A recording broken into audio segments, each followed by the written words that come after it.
Министерство труда, социального обеспечения и миграции Кыргызской Республики напоминает, что иностранным гражданам, в том числе гражданам Кыргызской Республики, нелегально находящимся в Российской Федерации, предоставлена возможность узаконить свое пребывание. С 1 января 2025 года по 30 апреля 2025 года иностранные граждане, находящиеся на территории Российской Федерации с нарушением законов, обязаны выехать из территории России или урегулировать свое правовое положение следующим образом.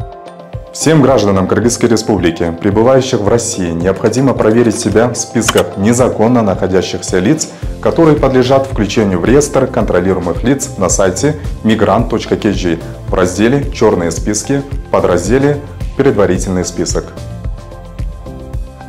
Если вы обнаружили свою фамилию в этих списках, необходимо сделать следующее. Первое. Пройти процедуру биометрической идентификации иностранных граждан, если ранее не проходили. пройти медицинское освидетельствование, если ранее не проходили или истекли сроки действия сертификата 12 месяцев. Пройти медицинское освидетельствование в этот период можно без миграционной карты в случае его отсутствия. Погасить имеющиеся задолженности по обязательным платежам. Проверить свои задолженности можно на официальном сайте Федеральной службы судебных приставов России.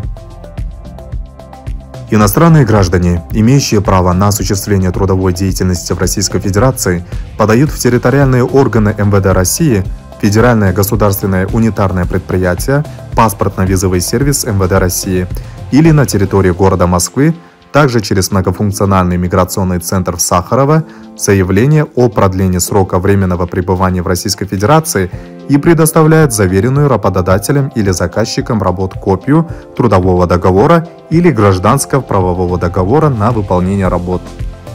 К иностранным гражданам, пребывающим в России с нарушением правил миграционного учета, незаконно осуществляющим трудовую деятельность, а также к лицам, находившимся до 5 февраля 2025 года с превышением сроков пребывания, но изъявившим желание легализовать свой правовой статус и обратившихся в российские уполномоченные органы с соответствующим заявлением, в период с 1 января по 30 апреля 2025 года будут налагаться административные штрафы, но не будут приниматься решения о включении в так называемые черные списки и административном выдворении из территории России.